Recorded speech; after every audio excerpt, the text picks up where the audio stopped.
Krishna Krishna Krishna Hare Hare Hare Ram Ram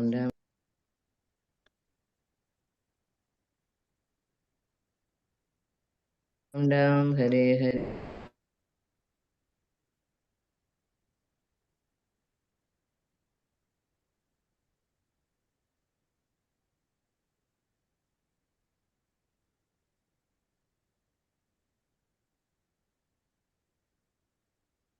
Hare Krishna. Hare Krishna Mataji, Pranam. Hare Krishna, Pranam Mataji. Pranam Mataji. Krishna Mataji, Pranamam. Hare Krishna Mataji, Pranam. Hare Krishna. ഇവിടെ നെറ്റിന് പ്രശ്നം തോന്നുന്നു, wifi കിട്ടുന്നില്ല. Voice okay ആണല്ലോ അല്ലേ? Voice okay ആണോ? അതെ, voice okay ആണ്. Voice okay ആണോ മതാജി? Voice okay ആണ്. നമുക്ക് നോക്കാം, ക്ലാസ് എടുക്കാൻ എന്തായാലും നോക്കാം.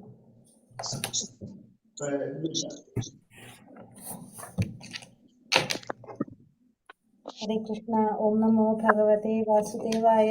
ഓം നമോ ഭഗവതേ വാസുദേവായ. ഓം നമോ ഭഗവതേ വാസുദേവായ. ഓം അജ്ഞാനതിമിരാന്തസ്യ ജ്ഞാനാഞ്ജനശലാകയാ ചക്ഷുരുന്മീലിതം യേന തസ്മൈ ശ്രീഗുരവേ നമഃ. നമോ വിഷ്ണുപാദായ കൃഷ്ണപ്രേഷ്ഠായ ഭൂതലേ ശ്രീമതേ ഭക്തിവേദാന്ത സ്വാമിനിധി നാമിനേ. നമസ്തേ സാരസ്വതേ ദേവേ ഗൗരവാണി പ്രചാരിണേ നിർവിശേഷ ശൂന്യവാദി പാശ്ചാത്യദേശതാരിണേ. ജയ ശ്രീ കൃഷ്ണ ചൈതന്യ പ്രഭു നിത്യാനന്ദ ശ്രീ അദ്വൈത ഗദാധര ശ്രീവാസാദി ഗൗരഭക്തവൃന്ദ.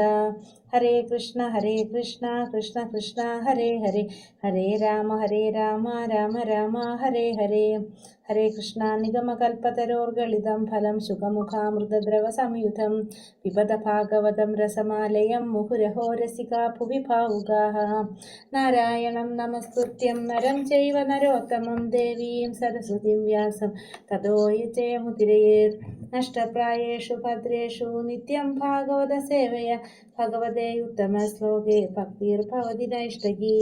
കൃഷ്ണായ വാസുദേവായ ദേവകീ നന്ദനായ ച നന്ദഗോപകുമാരായ ഗോവിന്ദായ നമോ നമഃ. ഹരേ കൃഷ്ണ കൃഷ്ണ കൃഷ്ണ ഹരേ ഹരേ. ഹരേ രാമ രാമ രാമ ഹരേ ഹരേ. ഹരേ കൃഷ്ണ. ശ്രീ ശ്രീ രാധാ ഗോവിന്ദ ടെമ്പിൾ ഇസ്കോൺ മാംഗ്ലൂരിൻ്റെ ഭാഗവതം ക്ലാസ്സിലേക്ക് എല്ലാവർക്കും സ്വാഗതം. ഹരേ കൃഷ്ണ. എല്ലാവർക്കും പ്രണാമം. Hare Krishna Mataji. Mataji, Hare Krishna. Hare Krishna, Pranam Mataji. Hare Krishna Mataji. Hare Krishna Mataji. ഹരേ കൃഷ്ണ Mataji. ഹരേ കൃഷ്ണ. പ്രണാമം മാതാജി. ഹരേ കൃഷ്ണ മാതാജി, പ്രണാമം. ഹരേ കൃഷ്ണ. എല്ലാവർക്കും പ്രണാമം. Hare Krishna. Hare Krishna. Hare Krishna Mataji. Hare Krishna Mataji. Hare Krishna Mataji. Hare Krishna. Hare Krishna. Hare Krishna Mataji. Voice കട്ടാവുണ്ടെങ്കിൽ പറയൂ കേട്ടോ, നമുക്ക് നോക്കാം. ഹരേ കൃഷ്ണ. അപ്പൊ എല്ലാവർക്കും പ്രണാമം. നമ്മളപ്പോ ഒന്നാമത്തെ സ്കന്ധം, ഹരേ കൃഷ്ണ, ഒന്നാമത്തെ സ്കന്ധം 13-ാമത്തെ അധ്യായം ധൃതരാഷ്ട്രർ കൊട്ടാരം ഉപേക്ഷിക്കുന്നു ഉള്ള അധ്യായത്തിലെ ഭാഗങ്ങളാണ്. നമ്മൾ ലാസ്റ്റ് ശ്ലോകത്തിലേക്ക് എത്തിക്കൊണ്ടിരിക്കുകയാണ്. അല്ലെ, അതിൽ 60 ശ്ലോകത്തിലേക്കുള്ള തോന്നുന്നത്. നമ്മളിപ്പോ 47-ാമത്തെ ശ്ലോകം എടുത്ത് നിർത്തിയിട്ടുണ്ടായിരുന്നു അല്ലേ. അപ്പൊ നമ്മൾ എന്താണ് അതിന് മുന്നത്തെ ശ്ലോകത്തിൽ നമ്മൾ പറഞ്ഞത്? ഹരേ കൃഷ്ണ. നമ്മള് എന്താ പറഞ്ഞിട്ടുണ്ടായിരുന്നത് അതിന് മുന്നേ? നമുക്ക് തോന്നുന്നത് നമ്മളുടെ ശക്തി കൊണ്ടാണ് കാര്യങ്ങളൊക്കെ നടക്കുന്നത്, അതല്ല ഭഗവാൻ നിശ്ചയിച്ച കാര്യങ്ങളാണ്. ഭഗവാനാണ് എന്ന് പറയില്ല. ഭഗവാൻ ഇവിടെ പറയുന്നൊരു വേർഡ് പറഞ്ഞല്ലേ, ഭൂതഭൃത് എന്ന് പറയുന്നു പറഞ്ഞല്ലേ. ഭഗവാൻ ഭൂതഭൃ അഥവാ സർവ്വജീവാത്മകൾക്കും സംരക്ഷണം പ്രദാനം ചെയ്യുന്നവനാണ് ഭഗവാൻ. അതുകൊണ്ട് ഭൂതഭൃത് എന്ന് ഭഗവാനെ പറയുന്നെന്ന് കണ്ടു നമ്മള്. പിന്നെ വന്നിട്ട് പിന്നെ എല്ലാവരും എന്താണ് ചെയ്യേണ്ടത്? അവരവരുടെ കടമകൾ മാത്രം ഓരോരുത്തരും നിർവഹിച്ചാൽ മതി. മറ്റുള്ളവരുടെ ചെയ്യേണ്ട ആവശ്യമില്ല. കാരണം എല്ലാവരെയും സംരക്ഷിക്കാൻ ആരുണ്ട്? ഭഗവാനുണ്ട്. നമുക്ക് നമ്മളെ പോലും സംരക്ഷിക്കാൻ നമുക്ക് സാധിക്കില്ല എന്നാ പറയുന്നല്ലേ. കാരണം നമ്മൾ എങ്ങനെയാ പറഞ്ഞത്? പാമ്പിന്റെ വായിൽ അകപ്പെട്ട പോലെ അല്ലേ പറഞ്ഞത്? എന്തിനെ കൊണ്ടൊക്കെ പറഞ്ഞത്? കാലത്തിന്റെയും കർമ്മത്തിന്റെയും ഗുണങ്ങളുടെയും കാലത്തിന്റെയും കർമ്മത്തിന്റെയും ഗുണങ്ങളുടെയും പിടിയിലാണ് നമ്മള്. പിന്നെ അത് മാത്രല്ല, നമ്മള് പാമ്പിന്റെ വായിൽ അകപ്പെട്ട പോലെ അകപ്പെട്ടവരാണ്. അപ്പൊ നമുക്ക് എങ്ങനെയാണ് മറ്റുള്ളവരെ രക്ഷിക്കാനായിട്ട് നമുക്ക് ആർക്കും സാധിക്കില്ല. അത് ആര് ചെയ്യുന്ന പറഞ്ഞത്? ഭഗവാൻ തന്നെ നമുക്ക് തോന്നുന്നതാണ് നമ്മളാണ് ചെയ്യുന്നത് എന്ന് നമുക്ക് തോന്നുന്നതാണെന്നുള്ള ഒരു കൺസെപ്റ്റാണ് പറഞ്ഞത്. പറഞ്ഞു. അതിന്റെ പിന്നത്തിൽ പറഞ്ഞത് 47-ാമത്തെ ശ്ലോകത്തിലാണ്, 47-ലാണ് നമ്മൾ പറഞ്ഞത് അല്ലെ. പിന്നെന്താ പറഞ്ഞത്? അതിൽ പറഞ്ഞു, കരങ്ങളില്ലാത്തത് കരങ്ങളുള്ളവയ്ക്കും പാദശൂന്യങ്ങളായത് ചതുഷ്പാദങ്ങൾക്കും ഇരയാകുന്നു. ദുർബലർ കരുത്തരുടെ ഉപജീവന മാർഗം ആകും. ഒരു ജീവി മറ്റൊന്നിന് ആഹാരമാകുന്നു. എപ്പോഴും ഒരു ജീവി എന്താണ് വേറെ ജീവിതത്തിന് ആഹാരമാവാണ് ചെയ്യണമെന്നും പറഞ്ഞു. മനുഷ്യൻ മാത്രമേ ശാസ്ത്ര നിയമങ്ങളെ അനുസരിക്കേണ്ടതുള്ളൂ. മനുഷ്യനാണ് നിയമങ്ങളൊക്കെ അനുസരിക്കാനുള്ളത്. സദ്ബുദ്ധിയുടെ നിയമങ്ങൾ മനുഷ്യൻ. അതാണ് നമ്മളിപ്പോ വായിച്ചു തുടങ്ങിയത്. നമുക്ക് ശ്ലോകത്തിലേക്ക് പോകാം. ഹരേ കൃഷ്ണ. ഓം നമോ ഭഗവതേ വാസുദേവായ. ശ്ലോകം 47. അഹസ്താനി സഹസ്താനി അപദാനി ചതുഷ്പദാം ഫൽഗുനി തത്ര മഹതാം ജീവോ ജീവസ്യ ജീവനം. ചൊല്ലാം.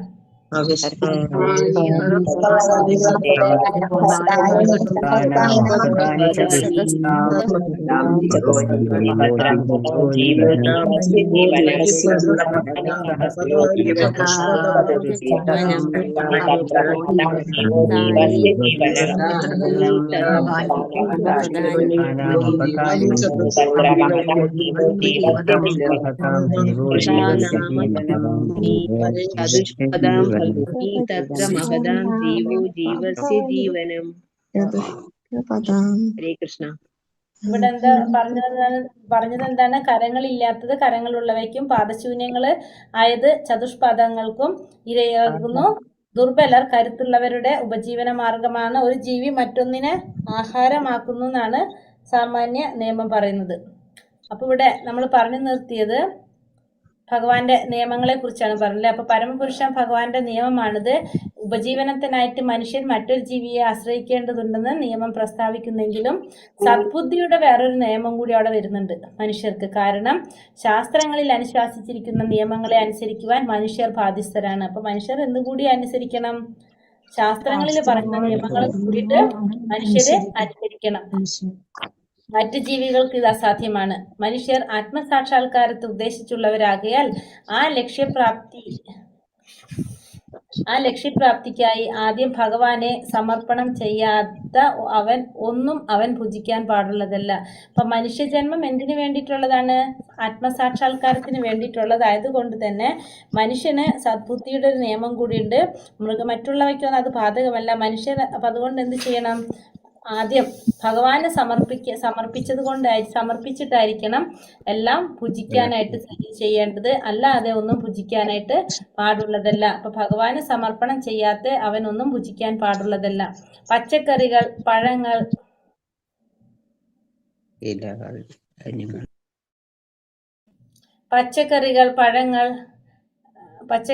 പഴങ്ങൾ, ഇലകൾ, ധാന്യങ്ങൾ എന്നിവയാൽ തയ്യാറാക്കിയ എല്ലാവിധ ഭോജ്യവസ്തുക്കളും തന്റെ ഭക്തരിൽ നിന്നും ഭഗവാൻ സ്വീകരിക്കുന്നു.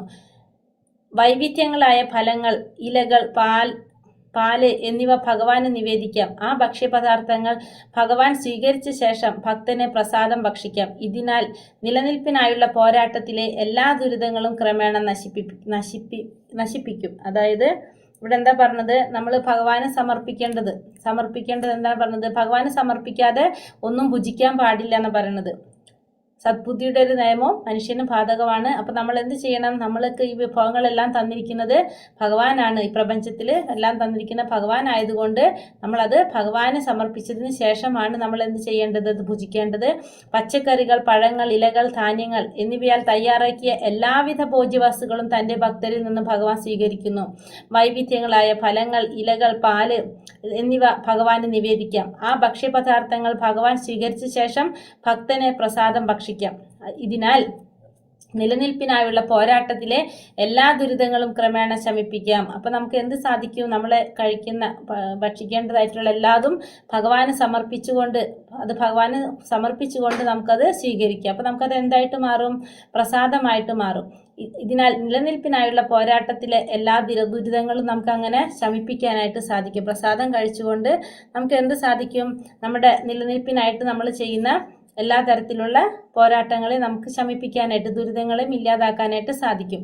ഭഗവത്ഗീത 9-ാം അധ്യായം 26-ാം ശ്ലോകത്തിൽ സ്ഥിരീകരിച്ചിട്ടുണ്ട്. മാംസഭോജനം പരിചിതരായവർക്ക് പോലും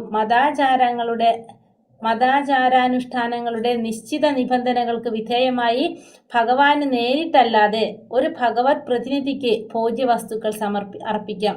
ശാസ്ത്രങ്ങളിലെ അനുശാസനങ്ങൾ മാംസഭോജകരെ പ്രോത്സാഹിപ്പിക്കാൻ ഉദ്ദേശിച്ചുള്ളതല്ല, മറിച്ച് ധാർമ്മിക നിയമാധിഷ്ഠിത തത്വങ്ങളാൽ അവരെ നിയന്ത്രിക്കുകയാകുന്നു ഉദ്ദേശം. അപ്പോൾ ഇവിടെ എന്താ പറയുന്നത്? ഇപ്പൊ നമ്മളൊരു മാംസഭോജനം കഴിച്ച് ശീലിച്ചൊരു വ്യക്തിയോട് പെട്ടെന്ന് തന്നെ മാംസഭോജനം നിർത്തണം എന്ന് പറഞ്ഞാൽ അവർക്കത് ചെയ്യാൻ സാധിക്കില്ല. അപ്പോൾ എന്താ ഇവിടെ പറഞ്ഞത്? നമ്മുടെ എല്ലാ ദുരിതങ്ങളും ശമിപ്പിക്കാൻ വേണ്ടിയിട്ട് നമ്മളെല്ലാം ഭഗവാന് സമർപ്പിച്ചിട്ട് വേണം നമ്മൾ ഭക്ഷിക്കാനെന്ന് പറഞ്ഞു. ഇത് ചെയ്യണമെങ്കിൽ നമുക്ക് എന്ത് സാധിക്കണം? നമ്മളിത് മാംസഭോജനം നമ്മൾ കഴിക്കൽ നിർത്തണം. അപ്പൊ അത് നമുക്ക് സാധിക്കില്ല പെട്ടെന്ന്. അപ്പൊ ഇവിടെ പറഞ്ഞിരിക്കുന്ന ഒരു പോംവഴി എന്താണ് അതിന് വേണ്ടിയിട്ട്? മാംസഭോജനം പരിചിതരായവർക്ക് പോലും മതാചാര അനുഷ്ഠാനങ്ങളുടെ നിശ്ചിത നിബന്ധനകൾക്ക് വിധേയമായിട്ട്. അപ്പൊ നമ്മുടെ ശാസ്ത്രത്തിൽ പറയുന്നത് നമ്മുടെ ആചാരാനുഷ്ഠാനങ്ങൾക്ക് നിശ്ചിത നിബന്ധനകൾക്ക് വിധേയമായിട്ട് ഭഗവാനെ നേരിട്ട് സമർപ്പിക്കാൻ നമുക്ക് സാധിക്കില്ല. കാരണം നമ്മളത് കഴിക്കുന്നവരായതുകൊണ്ട്. അപ്പോൾ ഭഗവാന്റെ പ്രതിനിധിക്ക്, ആർക്കാ പറയണത്? ഒരു ഭഗവത് പ്രതിനിധിക്ക്, അതായത് ആരാണ്? ഒരു ശുദ്ധ ഭക്തൻ, അങ്ങനെയുള്ള ഒരു ഭക്തന് ഭോജ്യവസ്തുക്കൾ അർപ്പിക്കാം. അപ്പൊ ഭഗവാന് അപ്പൊ പറഞ്ഞു വരുന്നത് എന്താണ് ഇവിടെ? മാംസഭോജനം കഴിക്കുന്നവരും എന്ത് ചെയ്യണം? സമർപ്പിച്ച് കഴിക്കണം. അപ്പൊ എന്താണ്? ആർക്ക് സമർപ്പിക്കണം? ഭക്തന്മാർക്ക്, ശുദ്ധ ഭക്തന്മാർക്ക് സമർപ്പിക്കണം. അല്ലെങ്കിൽ നമ്മളെ ഗുരുവിന്, നമ്മുടെ ആചാര്യന് നമ്മൾ സമർപ്പിക്കണം. ശാസ്ത്രങ്ങളിലെ അനുശാസനങ്ങൾ മാംസഭോജകരെ പ്രോത്സാഹിപ്പിക്കാൻ ഉദ്ദേശിക്കും. ഇത് പറയുന്നത് ആ മാംസഭോജനം പ്രോത്സാഹിപ്പിക്കാൻ വേണ്ടിയിട്ടല്ല ഇത് പറയുന്നത്. ആ കഴിക്കുന്നവർ കഴിച്ചോട്ടെ എന്ന് വിചാരിച്ചിട്ടല്ല അത് പറയുന്നത്. മറിച്ച് ധാർമ്മിക നിയമാധിഷ്ഠിത തത്വങ്ങളാൽ അവരെ നിയന്ത്രിക്കുകയാകുന്ന ഉദ്ദേശം. പക്ഷെ അങ്ങനെ ചെയ്തു വരുമ്പോൾ ആ നിയമങ്ങൾ നമ്മൾ പാലിച്ച് വരുമ്പോൾ പതുക്കെ അവിടെ എന്ത് വരും? നിയന്ത്രണം വരികയാണ് ചെയ്യുന്നത്. അപ്പൊ അത് ഒഴിവാക്കാൻ വേണ്ടിയിട്ട് ആദ്യമേ തന്നെ നമുക്ക് ചെയ്യാൻ സാധിക്കാത്തത് കൊണ്ട് നമ്മൾ ഇങ്ങനെ ഓരോരോ സ്റ്റെപ്പായിട്ട് ചെയ്ത് പതുക്കെ നമുക്ക് അവിടെ എന്ത് സംഭവിക്കും? നിയന്ത്രണം സംഭവിക്കും. ഒരു ജീവസത്ത കരുത്തരായ മറ്റു ജീവികളുടെ ഉപജീവനത്തിന്റെ ഉറവിടമാകുന്നു. ഏത് സാഹചര്യത്തിലായാലും ആരും തന്റെ ഉപജീവനത്തിനായി അതിയായി ഉത്കണ്ഠാകുലരാകേണ്ട ആവശ്യമില്ല. എന്തെന്നാൽ എല്ലായിടത്തും ജീവജാലങ്ങളുണ്ട്. ആ ജീവികളൊന്നും ഏതു സ്ഥലത്തിലായാലും ആഹാരമില്ലാതെ പട്ടിണി കിടക്കുന്നില്ല. യുധിഷ്ഠിരൻ സ്വന്തം പിതൃ സഹോദരന്മാർ ഭക്ഷണം ലഭിക്കാതെ ക്ലേശിക്കുമെന്ന് വ്യാകുലപ്പെടേണ്ടതില്ലെന്ന് നാരദർ ഉപദേശിക്കുന്നു. കാരണം വനത്തിൽ ലഭിക്കുന്ന പച്ചക്കറികൾ ഭഗവത് പ്രസാദമായി ഭുജിച്ച് അവർക്ക് ജീവിക്കുകയും അപ്രകാരം അവർ മോക്ഷമാർഗം സാക്ഷാത്കരിക്കുകയും ചെയ്യാം. അപ്പോൾ ഒരു ജീവാത്മാവ് കരുത്തുറ്റ മറ്റു ജീവികളുടെ ഉപജീവനത്തിന്റെ ഉറവിടമാകുന്നു. അപ്പോൾ ഒരു ജീവാത്മാവ് എന്താണ്? അതിനേക്കാളും കരുത്തുള്ളൊരു ജീവിയുടെ ഉപജീവന മാർഗമായിട്ട് മാറും. അപ്പൊ ഏത് സാഹചര്യത്തിൽ ആരും തന്റെ ഉപജീവനത്തിനായി അതിയായി ഉത്കണ്ഠാകുലരാകേണ്ട ആവശ്യമില്ല. അപ്പൊ ആർക്കും എന്തിന്റെ ആവശ്യം വരുന്നില്ല? എന്റെ ഉപജീവന മാർഗം എന്താണെന്ന് ആലോചിച്ച് ഒരു ഉത്കണ്ഠയുടെ ആവശ്യം ഉണ്ടാകുന്നില്ല. കാരണം എല്ലായിടത്തും എന്തുണ്ട്? ജീവജാലങ്ങളുണ്ട്. ആ ജീവികളൊന്നും ഏത് സ്ഥലത്തിലായാലും ആഹാരമില്ലാതെ പട്ടിണി എടുക്കുന്നില്ല. അപ്പൊ എല്ലാ സ്ഥലത്തും ജീവജാലങ്ങളുണ്ട്. ഒരു ജീവജാലവും എന്ത് ചെയ്യുന്നില്ല? ഭക്ഷണമില്ലാതെ പട്ടിണി എടുക്കുന്നില്ല. യുധിഷ്ഠിരൻ സ്വന്തം പിതൃ സഹോദരന്മാർ ഭക്ഷണം ലഭിക്കാതെ ക്ലേശിക്കുമെന്ന് വ്യാകുലപ്പെടേണ്ടതില്ലെന്ന് നാരദർ ഉപദേശിക്കുന്നു. അപ്പോൾ നാരദർ ഉപദേശിക്കാണ് യുധിഷ്ഠിര മഹാരാജാവിന്റെ അടുത്ത് എന്താ പറയുന്നത്? സ്വന്തം പിതൃ സഹോദരന്മാർക്ക് ഭക്ഷണം കിട്ടാതെ ക്ലേശിക്കുമെന്ന് വ്യാകുലപ്പെടേണ്ട ആവശ്യമില്ല എന്നാണ് നാരദ മഹർഷിയോട് ഉപദേശിക്കുന്നത്. കാരണം വനത്തിൽ ലഭിക്കുന്ന പച്ചക്കറികൾ ഭഗവാന്റെ പ്രസാദമായിട്ട് ഭുജിച്ച് അവർക്ക് ജീവിക്കുകയും അപ്രകാരം അവർ മോക്ഷമാർഗം സാക്ഷാത്കരിക്കുകയും ചെയ്യാം. അപ്പൊ അവർക്ക് എന്ത് ചെയ്യാം? വനത്തിൽ കിട്ടുന്ന കായ്കനികൾ, പച്ചക്കറികൾ ഇതൊക്കെ ഭഗവാന്റെ പ്രസാദമായിട്ട് സ്വീകരിച്ചുകൊണ്ട് മോക്ഷമാർഗത്തിലേക്ക് ഉയരാനായിട്ട് സാധിക്കും. അങ്ങനെ സാക്ഷാത്കരിക്കാനായിട്ട് സാധിക്കും. കരുത്തേറിയ ദുർബല ജീവികളെ ചൂഷണം ചെയ്യുന്നത് നിലനിൽപ്പിന്റെ സ്വാഭാവിക നിയമമാണ്. ഈ കരുത്തേറിയിട്ടുള്ള ഈ ദുർബല ജീവികളെ ചൂഷണം ചെയ്യുക എന്ന് പറയുന്നത് നിലനിൽപ്പിന്റെ സ്വാഭാവിക നിയമമാണത്. ദുർബലരെ ഗ്രസിക്കുവാനുള്ള ഒരു ഉദ്യമം സദാ വ്യത്യസ്ത ജീവി സാമ്രാജ്യങ്ങളിൽ ഉണ്ടാകാറുണ്ട്. ഈ പ്രവണതയെ തടുക്കുവാൻ അവസ്ഥയുടെ കീഴിലുള്ള യാതൊരുവിധ കൃത്രിമ മാർഗങ്ങളാലും സാധ്യമല്ല. ആത്മീയാനുശാസനങ്ങളുടെ പരിശീലനത്താൽ മനുഷ്യരുടെ ആത്മീയ അവബോധത്തെ ജാഗരമാക്കി മാത്രമേ ഇതിനെ തടുക്കുവാനാകൂ. എന്നാൽ ഒരു വശത്ത് ദുർബലരായ മൃഗങ്ങളെ കശാപ്പു ചെയ്യുകയും അതേസമയം മറ്റുള്ളവരെ സമാധാനപരമായ സഹവർത്തിത്വം പഠിപ്പിക്കുകയും ചെയ്യാൻ ആത്മീയ നിയാമക തത്വങ്ങൾ മനുഷ്യനെ അനുവദിക്കുന്നില്ല. അപ്പോൾ എന്താ പറഞ്ഞത്? കരുത്തേറിയ ദുർബല ജീവികളെ ചൂഷണം ചെയ്യുക എന്നത് നിലനിൽപ്പിന്റെ സ്വാഭാവിക നിയമമാണ്. അപ്പൊ ഈ ഭൗതിക പ്രപഞ്ചത്തിൽ നിലനിൽക്കുമ്പോൾ ഉണ്ടാകുന്നൊരു കാര്യമാണെന്ത്? കരുത്തേറിയത് കരുത്തില്ലാത്തവയെ ചൂഷണം ചെയ്യുക എന്നുള്ളത് സ്വാഭാവിക നിയമമാണിത്. ദുർബലരെ ഗ്രസിക്കുവാനുള്ള ഒരു ഉദ്യമം സദാ വ്യത്യസ്ത ജീവി സാമ്രാജ്യങ്ങളിൽ ഉണ്ടാകാറുണ്ട്. അപ്പൊ ദുർബലരെ ഇങ്ങനെ ഗ്രസിക്കാനുള്ള, അവരെ ചൂഷണം ചെയ്യാന്നുള്ളൊരു സ്വഭാവം എന്തുണ്ടാവും? വ്യത്യസ്ത ജീവി സാമ്രാജ്യങ്ങളിൽ എല്ലാവർക്കും ഉണ്ടാകുന്നതാണ്. ഈ പ്രവണതയെ തടുക്കാൻ ഭൗതികാവസ്ഥയുടെ കീഴിലുള്ള യാതൊരുവിധ കൃത്രിമ മാർഗങ്ങളാലും സാധ്യമല്ല. ഇതിനെ തടുക്കാനായിട്ട് യാതൊരുവിധ കൃത്രിമ മാർഗം കൊണ്ട് നമുക്ക് സാധിക്കില്ല. ആത്മീയാനുശാസനങ്ങളുടെ പരിശീലനത്താൽ മനുഷ്യരുടെ ആത്മീയ അവബോധത്തെ ജാഗരമാക്കി മാത്രമേ ഇതിനെ തടുക്കുവാനാകൂ. എന്നാൽ ഒരു വശത്ത് ദുർബലരായ മൃഗങ്ങളെ കശാപ്പ് ചെയ്യുകയും അതേസമയം തന്നെ മറ്റുള്ളവരെ സമാധാനപരമായ സഹവർത്തിത്വം പഠിപ്പിക്കുകയും ചെയ്യാൻ ആത്മീയ നിയാമക തത്വങ്ങൾ മനുഷ്യനെ അനുവദിക്കുന്നില്ല. അപ്പോൾ ഒരു വശത്ത് നമ്മൾ എന്ത് ചെയ്യുന്നു? ഒരു വശത്ത് നമ്മൾ കശാപ്പ് ചെയ്യുന്നു മൃഗങ്ങളെ, എന്നിട്ട് മറുവശത്ത് നമ്മൾ എന്ത് ചെയ്യും? സമാധാനത്തിൻ്റെതായിട്ടുള്ള പ്രവർത്തനങ്ങൾ പഠിപ്പിക്കുന്നു, അതൊക്കെ ചെയ്യുന്നു. അപ്പം അത് ചെയ്യാനായിട്ട് എന്ത് നമ്മളെ അനുവദിക്കില്ല? നമ്മളെ നിയാമക തത്വങ്ങൾ, ആത്മീയമായിട്ടുള്ള നിയാമക തത്വങ്ങൾ അത് നമ്മളെ അനുവദിക്കുന്നില്ല. മൃഗങ്ങളുടെ സമാധാന നിർഭരമായ സഹവർത്തിത്വത്തിന് മനുഷ്യർ അനുവദിക്കുന്നില്ലെങ്കിൽ പിന്നെ എങ്ങനെയാണ് മാനവ സമൂഹത്തിൽ സമാധാനപൂർണമായ സഹവർത്തിത്വം പ്രതീക്ഷിക്കാനാവുക? അപ്പം മൃഗങ്ങൾക്ക് സമാധാനമായിട്ട് ജീവിക്കാനായിട്ട് നമ്മൾ സമ്മതിക്കുന്നില്ലെങ്കിൽ പിന്നെ എങ്ങനെയാണ് മനുഷ്യ സമൂഹത്തിന് സമാധാനപൂർണമായിട്ട് സഹവർത്തിക്കാനായിട്ട് സാധിക്കുന്നത്? ആകയാൽ അന്ധരായ നേതാക്കൾ പരമപുരുഷനെ മനസ്സിലാക്കേണ്ടതും അനന്തരം ദൈവരാജ്യത്തെ നടപ്പിലാക്കാൻ ശ്രമിക്കേണ്ടതുമാകുന്നു. അപ്പം അതിനുവേണ്ടി നമ്മൾ എന്ത് ചെയ്യണം? ഭഗവാനെ മനസ്സിലാക്കുക, ഭഗവാന്റെ രാജ്യം, വൈകുണ്ഠ അല്ലെങ്കിൽ വൃന്ദാവനം, ഗോലോക വൃന്ദാവനം, അത് നടപ്പിലാക്കാൻ ശ്രമിക്കേണ്ടതാണ്. ലോകത്താകമാനമുള്ള ജന മനസ്സുകളിൽ ഈശ്വരാവബോധം ജാഗരമാക്കാതെ ദൈവരാജ്യം അഥവാ രാമരാജ്യം നിലയിൽ വരുത്തുക അസാധ്യമാകുന്നു. അപ്പൊ ആദ്യം തന്നെ അതിനെന്ത് വേണം? എല്ലാവരിലും ഈശ്വരാവബോധം ഉണ്ടാക്കണം. എല്ലാവരിലും ഈശ്വരാവബോധം ഉണ്ടാക്കിയാൽ മാത്രമേ നമുക്ക് എന്ത് സാധിക്കുള്ളൂ? ഈ ദൈവരാജ്യം അല്ലെങ്കിൽ രാമരാജ്യം നിലവിൽ കൊണ്ടുവരാനായിട്ട് സാധിക്കുന്നുള്ളൂ. ഹരേ കൃഷ്ണ. ഓം നമോ ഭഗവതേ വാസുദേവായ. ശ്ലോകം 48.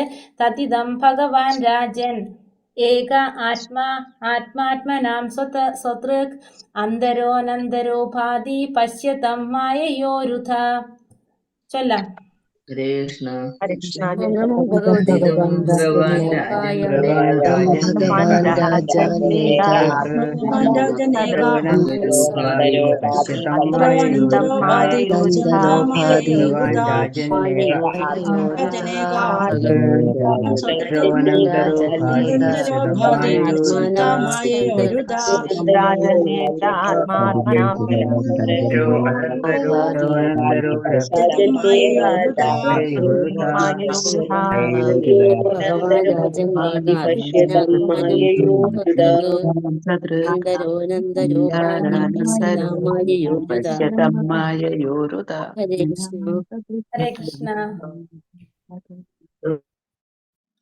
ഹരേ കൃഷ്ണ. തത് ആകയാൽ, ഇതം ഈ ആവിഷ്കാരം, ഭഗവാൻ പരമദിവ്യോത്തമ പുരുഷൻ, രാജൻ അല്ലയോ രാജാവേ,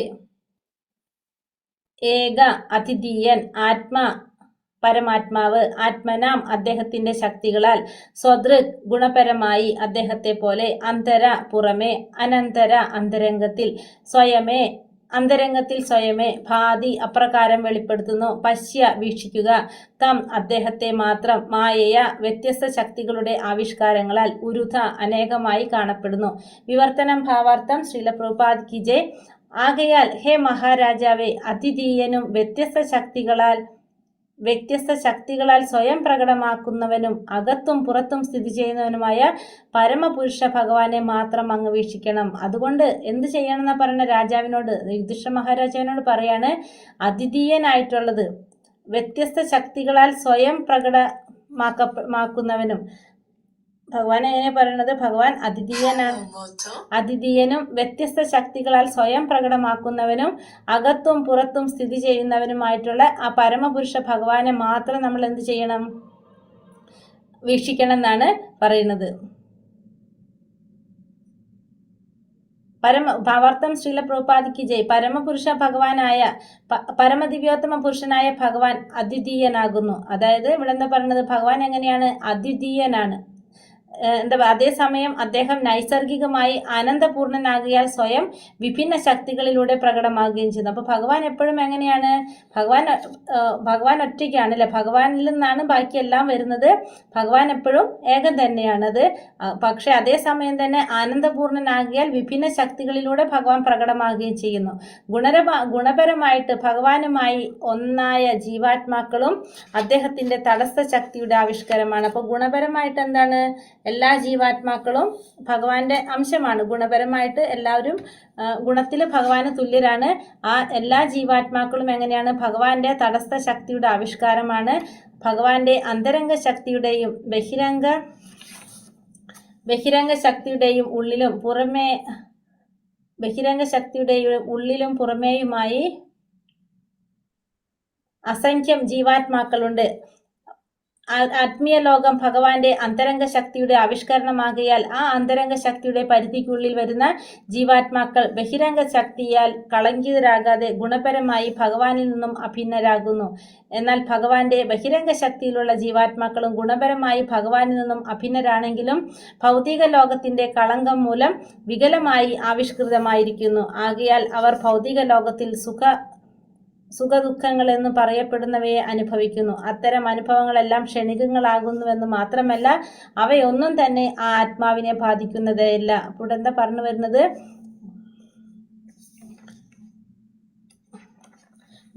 ഭഗവാന്റെ അന്തരംഗ ശക്തിയുടെയും ബഹിരംഗ ശക്തിയുടെയും ഉള്ളിലും പുറമേയുമായിട്ട് അസംഖ്യ ജീവാത്മാക്കളുണ്ട്. അപ്പൊ അന്തരംഗ ശക്തിയിലും ജീവാത്മാക്കളുണ്ട്, ബഹിരംഗ ശക്തിയിലും ജീവാത്മാക്കളുണ്ട്. ബഹിരംഗ ശക്തിയിലുള്ള ജീവാത്മാക്കള് ആണ് എവിടേക്ക് പോകുന്നത്? അന്തരംഗ ശക്തിയിലേക്ക് പോകുന്നത്. ബഹിരംഗ ശക്തിയിലുള്ള ജീവാത്മാക്കൾ എന്ന് പറഞ്ഞാൽ ബദ്ധാത്മാക്കളാണ്. എപ്പോഴാണ് അത് മുക്താത്മാക്കളാകുന്നത്? അപ്പോഴാണ് അവരെവിടേക്ക് കടക്കുന്നത്? അന്തരംഗ ശക്തിയിലേക്ക് കടക്കുന്നത്. ആത്മീയ ലോകം ഭഗവാന്റെ അന്തരംഗ ശക്തിയുടെ ആവിഷ്കരണമാകില്ല. അപ്പൊ ആത്മീയ ലോകം ആരുടെ ആവിഷ്കരണമാണ്? അന്തരംഗ ശക്തിയുടെ ആവിഷ്കരണമായതുകൊണ്ട് തന്നെ ആ അന്തരംഗ ശക്തിയുടെ പരിധിക്കുള്ളിൽ വരുന്ന ജീവാത്മാക്കൾ ബഹിരംഗ ശക്തിയാൽ കളങ്കിതരാകാതെ ഗുണപരമായി ഭഗവാനിൽ നിന്നും അഭിന്നരാകുന്നു. അപ്പോൾ ആ ഭഗവാനില് അന്തരംഗ ശക്തിയുടെ പരിധിക്കുള്ളിലുള്ള ജീവാത്മാക്കൾ എങ്ങനെയാണ്? ഗുണപരമായിട്ട് ഭഗവാനിൽ നിന്നും അഭിന്നരാണ്. അപ്പൊ ഭഗവാന്റെ പോലെ തന്നെ ആയിരിക്കും ആരുടെ ശക്തികൾ വരുന്നത്? അന്തരംഗ ശക്തിയുടെ പരിധിക്കുള്ളിലുള്ള, അതായത് മഹാത്മാക്കൾ വേണ്ടു അല്ലെങ്കിൽ ഉത്തമ ഭക്തന്മാരുടെ ഗുണങ്ങൾ പറയുന്നത്. കാരണം ഭഗവാനിൽ നിന്നും അഭിന്നരാകുന്നത് പറഞ്ഞു. അപ്പൊ ഭഗവാന്റെ തന്നെ ഗുണങ്ങൾ ആർക്കും ഉണ്ടാവും? അവർക്കും ഉണ്ടാവും. കാരണം അവര് മഹാത്മാക്കളായിരിക്കും അല്ലെങ്കിൽ ശുദ്ധ ഭക്തന്മാരാണ് അവര്. എന്നാൽ ഭഗവാന്റെ ബഹിരംഗ ശക്തിയിലുള്ള ജീവാത്മാക്കളും ഗുണപരമായി ഭഗവാനിൽ നിന്നും അഭിന്നരാണെങ്കിലും ഭൗതിക ലോകത്തിന്റെ കളങ്കം മൂലം വികലമായി ആവിഷ്കൃതമായിരിക്കുന്നു. പക്ഷേ ഇവിടെ എന്താണ് സംഭവിക്കുന്നത്? ഈ ഭൗതിക ലോകത്ത്, ആത്മീയ ലോകത്തിൽ അപ്പൊ എന്താണ്? ഭഗവാന്റെ ഗുണങ്ങളെല്ലാം ആർക്കുണ്ടാവും? ഈ ഉത്തമ ഭക്തന്മാർക്ക് അല്ലെങ്കിൽ മഹാത്മാക്കൾക്ക് ഉണ്ടാവും. പക്ഷെ ഈ ഭൗതിക ലോകത്തില് ഗുണപരമായിട്ട് ഭഗവാന് തുല്യരാണെങ്കിലും ഈ ഭൗതിക ലോകത്തിന്റെ സ്വാധീനം മൂലം എന്താണത്? വികലമായിട്ട് ആവിഷ്കൃതമായിരിക്കുകയാണ് ചെയ്യുന്നത്. ആകയാൽ അവർ ഭൗതിക ലോകത്തിൽ ദുഃഖങ്ങൾ എന്ന് പറയപ്പെടുന്നവയെ അനുഭവിക്കുന്നു. അതുകൊണ്ട് തന്നെ സുഖവും ദുഃഖവും ഭൗതിക ലോകത്തിൽ അനുഭവിക്കേണ്ടതായിട്ട് വരും. അത്തരം അനുഭവങ്ങളെല്ലാം ക്ഷണികങ്ങളാകുന്നു എന്ന് മാത്രമല്ല അവയൊന്നും തന്നെ ആത്മാവിനെ ബാധിക്കുന്നതേയില്ല. അപ്പൊ അതൊക്കെ എങ്ങനെയായിരിക്കും? ക്ഷണികമായിരിക്കും. പക്ഷെ അത് എന്തിനെ ബാധിക്കില്ല? ആത്മാവിനെ ബാധിക്കുന്നുണ്ടാവില്ല. ക്ഷണികങ്ങളായത് സുഖദുഃഖങ്ങളുടെ ആത്മാവിനെ ബാധിക്കുന്നില്ല. അത്തരം ക്ഷണികങ്ങളായ സുഖദുഃഖങ്ങളുടെ അനുഭവത്തിന് കാരണം ഭഗവാന്റേതിന് സമാനമായ തന്റെ ഗുണങ്ങളെക്കുറിച്ചുള്ള ആത്മാവിന്റെ വിസ്മൃതി മാത്രമാണ്. അപ്പൊ ഇത്തരത്തിലുള്ള സുഖദുഃഖങ്ങൾ നമുക്ക് ഉണ്ടാകുന്നതിന് കാരണം എന്താണ്? ഭഗവാന്റേതിന് സമാനമായിട്ടുള്ള നമ്മുടെ അതായത് നമ്മൾ മൂലസ്വരൂപത്തെ മറന്നുപോകുക. അപ്പൊ എന്തുകൊണ്ടാണ് ഇത്തരത്തിലുള്ള സുഖദുഃഖങ്ങൾക്ക് കാരണം വരുന്നത്? തന്റെ ഗുണങ്ങളെക്കുറിച്ച്, ഭഗവാന്റെ തുല്യമായിട്ടുള്ള ഗുണങ്ങളെക്കുറിച്ച് ആ ജീവാത്മാവിന് അറിവില്ലാത്തത് കൊണ്ട്, അല്ലെങ്കിൽ തന്റെ മൂലസ്വരൂപത്തെക്കുറിച്ച് മറന്നു പോകുന്നതാണ് അതിനെല്ലാത്തിനും കാരണമായിട്ട് പറയുന്നത്. ജീവാത്മാവിന്റെ വിസ്മൃതിയാണ്. എങ്കിലും ജീവാത്മാക്കളെ പരിതാവസ്ഥയെ പരിഹരിക്കുവാനായി അകത്തുനിന്നും പുറത്തുനിന്നും സ്വയം ഭഗവാനിൽ നിന്ന് തന്നെ നിരന്തരമായ പ്രസരണം ഉണ്ടാകുന്നു. അപ്പൊ ഈ ജീവാത്മാക്കളെ ആ ഒരു മൂലസ്വരൂപത്തെ കുറിച്ച് മനസ്സിലാക്കി കൊടുക്കാൻ വേണ്ടിയിട്ട് എന്താണ് ആ പതിതാവസ്ഥയെ അത് പരിഹരിക്കാൻ വേണ്ടിയിട്ട് അകത്തുനിന്നും പുറത്തുനിന്നും സ്വയം ഭഗവാനിൽ നിന്ന് തന്നെ എന്ത് ചെയ്യും? നിരന്തരമായ പ്രസരണങ്ങൾ ഉണ്ടാകും. അപ്പൊ അതിനു വേണ്ടിയിട്ട് പല ശ്രമങ്ങളും ഭഗവാൻ സൈഡിൽ നിന്ന് ചെയ്യും. ഒന്നില്ലെങ്കിൽ അകത്തുനിന്ന് ചെയ്യും, പുറത്തുനിന്ന് ചെയ്യും, ഭഗവാൻ തന്നെ ചെയ്തുകൊണ്ടിരിക്കും. ആഗ്രഹിക്കുന്ന ജീവാത്മാക്കളെ ഭഗവാൻ അന്തരംഗസ്ഥനായ കേന്ദ്രീകൃത പരമാത്മാവിൽ നിന്ന് തിരുത്തുന്നു. അപ്പൊ അതിനു വേണ്ടി ആഗ്രഹമുള്ള ജീവാത്മാക്കൾ എന്ത് ചെയ്യും? ഭഗവാൻ തന്നെ അന്തരംഗസ്ഥനായ കേന്ദ്രീകൃത പരമാത്മാവായിട്ട്, അപ്പൊ നമ്മുടെ ഉള്ളിലിരിക്കുന്ന ആ പരമാത്മാവായിട്ട് നിന്നുകൊണ്ട് തിരുത്തി തരാണ് ചെയ്യുന്നത്. തന്റെ ആവിഷ്കൃത രൂപങ്ങളായ ആത്മീയ ആചാര്യനായും വെളിപ്പെടുത്തപ്പെട്ട ശാസ്ത്രങ്ങളിലൂടെയും ഭഗവാൻ ജീവാത്മാക്കളെ ബാഹ്യവർത്തിയായി നിന്നുകൊണ്ട് തിരുത്തുന്നു. അപ്പൊ ഭഗവാൻ എങ്ങനെയാണ് ജീവാത്മാക്കളെ തിരുത്തുന്നത്? ഇപ്പൊ നമ്മളെ പോലുള്ളവരെ ബാഹ്യവർത്തിയായിട്ട് ഭഗവാൻ തിരുത്തുന്നത് എങ്ങനെയാണെന്ന് പറയാണ്. എങ്ങനെയാണ് തിരുത്തുന്നത്? ഒരു ആത്മീയ ആചാര്യനായിക്കൊണ്ടും വെളിപ്പെടുത്തപ്പെട്ട ശാസ്ത്രങ്ങൾ കൊണ്ടും. അപ്പൊ വെളിപ്പെടുത്തപ്പെട്ട ശാസ്ത്രങ്ങൾ കൊണ്ടും ആത്മീയ ആചാര്യനായിട്ട് നിന്നിട്ടും എന്ത് ചെയ്യാണ്? നമ്മളെ തിരുത്താണ് ചെയ്യുന്നത്. ജീവാത്മാക്കളെ ബാഹ്യവർത്തിയായിട്ട് തിരുത്തും. ഈ ശ്ലോകത്തിൽ ഒരുവൻ ഭഗവാനെ വീക്ഷിക്കണമെന്ന ഉദ്ദേശത്തിനർത്ഥം ഭൗതിക ലോകത്തിൽ സുഖദുഃഖങ്ങളെന്ന് വിശേഷിപ്പിക്കപ്പെടുന്ന ആവിഷ്കാരങ്ങളാൽ ഒരുവൻ പ്രക്ഷുബ്ധനാകാത്ത പകരം പതിതാത്മാക്കളെ തിരുത്തുന്ന ഭഗവാന്റെ ബാഹ്യപ്രവർത്തികളിൽ അദ്ദേഹം സഹകരിക്കാൻ യത്നിക്കണമെന്നതാണ്. ഭഗവാന്റെ ആജ്ഞയാൽ മാത്രമേ ഒരാൾ ആത്മീയ ആചാര്യനായി തീർന്ന് ഭഗവാനുമായി സഹകരിക്കാനാവൂ. സ്വകീയ നേട്ടത്തിനായി, അതായത് ഭൗതിക ഉന്നമനത്തിനായോ വ്യാപാരത്തിനുള്ള മാർഗമായോ അഥവാ ഉപജീവനത്തിനായുള്ള തൊഴിലിനു വേണ്ടിയോ ആരും ഒരു ആത്മീയ ആചാര്യനായി തീരരുത്. പരമപുരുഷ ഭഗവാനുമായി സഹകരിക്കാൻ വേണ്ടി അദ്ദേഹത്തെ നിരീക്ഷിക്കുന്ന ആധികാരികരായ ആത്മീയ ആചാര്യന്മാർ യഥാർത്ഥത്തിൽ ഗുണം കൊണ്ട് ഭഗവാനുമായി ഒന്നാണ്. വിസ്മൃതിയുള്ള ജീവാത്മാക്കളാകട്ടെ വികലമായ പ്രതിഫലനങ്ങൾ മാത്രമാണ്. ആകയാൽ സുഖദുഃഖങ്ങൾ എന്ന് വിശേഷിപ്പിക്കപ്പെടുന്ന വിഷയങ്ങളാൽ ആകുലചിത്തനാകരുതെന്നും, എന്നാൽ എന്ത് ദൗത്യത്തിനായിട്ടാണോ ഭഗവാൻ അവതരിച്ചത് അത് നിർവഹിക്കുവാനായി ഭഗവാനെ മാത്രം ശ്രദ്ധിക്കണമെന്നും ശ്രീ നാരദൻ യുധിഷ്ഠിര മഹാരാജാവിനെ ഉപദേശിച്ചു. അതാണ് അദ്ദേഹത്തിന്റെ പ്രഥമ കർത്തവ്യം. ഇവിടെ ഭഗവാൻ രണ്ട് തരത്തിൽ നമുക്ക് എന്ത് തരാണ്? ഉപദേശം തരുന്നതായിട്ടാണ് പറയണതിൽ. ഒന്നെന്താണ്? ബാഹ്യവർത്തിയായി നിന്നുകൊണ്ട് ആത്മീയ ആചാര്യനായിട്ടും പിന്നെ വെളിപ്പെടുത്തപ്പെട്ട ശാസ്ത്രങ്ങളിലൂടെയും നമുക്ക് എന്ത് തരാണ്? നമുക്ക് നിർദ്ദേശം നൽകുന്നതാണ് ഒന്നാമത്തത്. പിന്നെ രണ്ടാമത്തത് പറഞ്ഞത് സഹകരിക്കാൻ പിന്നെ ഭഗവാന്റെ ആജ്ഞയാൽ മാത്രം ആചാര്യനായിട്ട് ഗുരുവിലൂടെ ആചാര്യനായി തീർന്ന് ഭഗവാനെ ഭഗവാനുമായിട്ട് സഹകരിക്കാൻ സാധിക്കുള്ളൂ. സ്വകീയ നേട്ടത്തിനായിട്ട്, ഭൗതിക ഉന്നമനത്തിനായിട്ട്, വ്യാപാരത്തിനുള്ള മാർഗമായോ അല്ലെങ്കിൽ ഉപജീവനത്തിനുള്ള തൊഴിലിനോ വേണ്ടിയോ ആരും ഒരു ആത്മീയ ആചാര്യനായി തീരാൻ പാടില്ല. അപ്പോൾ ഒരു ആത്മീയ ആചാര്യനായിട്ട് നിർദ്ദേശം നൽകും. ഈ പതിതാത്മാക്കൾക്ക് നിർദ്ദേശം നൽകും ഭഗവാൻ. അങ്ങനെ രണ്ട് തരത്തിൽ ചെയ്യുന്നത്. പക്ഷെ എന്ത് ചെയ്യാൻ പാടില്ല? ഒരു ആത്മീയ ആചാര്യൻ ഒരിക്കലും എന്ത് ചെയ്യാൻ പാടില്ല? ഉപജീവനത്തിനുള്ള തൊഴിലിന് വേണ്ടിയിട്ട് ആത്മീയ ആചാര്യനായിട്ട് മാറാൻ പാടില്ല. പരമപുരുഷനുമായിട്ടുള്ള ഭഗവാനുമായി സഹകരിക്കാൻ വേണ്ടി അദ്ദേഹത്തെ നിരീക്ഷിക്കുന്ന ആധികാരികരായ ആത്മീയ ആചാര്യന്മാർ യഥാർത്ഥത്തിൽ ഗുണം കൊണ്ട് ഭഗവാനുമായി ഒന്നാണ്. അപ്പൊ ശരിക്കും പറഞ്ഞ ആത്മീയ ആചാര്യൻ എന്താണ്? ഭഗവാൻ തന്നെയാണ് സ്വയം. ഭഗവാന്റെ പ്രതിനിധിയാണ്, ഭഗവാൻ തന്നെയാണെന്ന് ഭഗവാൻ പറയുന്നുണ്ട്. വിസ്മൃതിയുള്ള ജീവാത്മാക്കളാകട്ടെ വികലമായ പ്രതിഫലനങ്ങൾ മാത്രമാണ്. ഈ ജീവാത്മാക്കളാണെങ്കിലോ വിസ്മൃതിയുള്ളത്, കാരണം അവരെല്ലാം മറന്നുപോയിരിക്കുകയാണ്. അപ്പൊ അവര് വികലമായിട്ടുള്ള ഈ പ്രതിഫലനമാണ് ആരുള്ളത്? ഈ ജീവാത്മാക്കളിൽ. ആകയാൽ സുഖദുഃഖങ്ങൾ എന്ന് വിശേഷിപ്പിക്കപ്പെടുന്ന വിഷയങ്ങളാൽ ആകുലചിത്തരാകരുതെന്നും, എന്നാൽ ഏത് ദൗത്യത്തിന് വേണ്ടിയിട്ടാണോ ഭഗവാൻ അവതരിച്ചത് അത് നിർവഹിക്കുവാനായി ഭഗവാനെ മാത്രം ശ്രദ്ധിക്കണമെന്നും ആര് പറയാണ് ഇവിടെ? നാരദ മഹർഷി യുധിഷ്ഠിര മഹാരാജാവിനോട് ഉപദേശിച്ചു. അതാണ് അദ്ദേഹത്തിന്റെ പ്രഥമമായ കർത്തവ്യം. അപ്പം യുധിഷ്ഠിര മഹാരാജാവിനോട് പറയാണ് പ്രഥമമായ കർത്തവ്യം എന്ന് പറയുന്നത് എന്ത് ദൗത്യത്തിനാണോ ഇവിടെ ഭഗവാൻ അവതരിച്ചിരിക്കുന്നത്. ആ കർത്തവ്യത്തിന് മാത്രം നിർവഹിക്കാൻ വേണ്ടി മാത്രം ശ്രദ്ധിക്കണമെന്നും ആണ് ഇവിടെ നാരദ മഹർഷിയാരോട് പറയുന്നത്, യുധിഷ്ഠിര മഹാരാജാവിനോട് പറയുന്നത്. ഹരേ കൃഷ്ണ കൃഷ്ണ കൃഷ്ണ ഹരേ ഹരേ, ഹരേ രാമ രാമ രാമ ഹരേ ഹരേ. വഞ്ചാകൽപതരൂപേശ്ച കൃപാ സിന്ധോഭ്യവ ച പതിതാനാം പാവനേഭ്യോ വൈഷ്ണവേഭ്യോ നമോ നമഃ. അനന്തകോടി വൈഷ്ണവവൃന്ദ की जय, श्रील प्रभुपाद की जय, गुरुदेव की जय, निताय गौर प्रेमानंदे, हरि हरि बोल. हरे कृष्णा. ഹരേ കൃഷ്ണ മാതാജി പ്രണാമം മാതാജി. പ്രണാമം മാതാജി. പ്രണാമം മാതാജി. പ്രണാമം മാതാജി ഹരേ കൃഷ്ണ മാതാജി. പ്രണാമം. പ്രണാമം മാതാജി. ഹരേ കൃഷ്ണ മാതാജി. ഹരേ കൃഷ്ണ.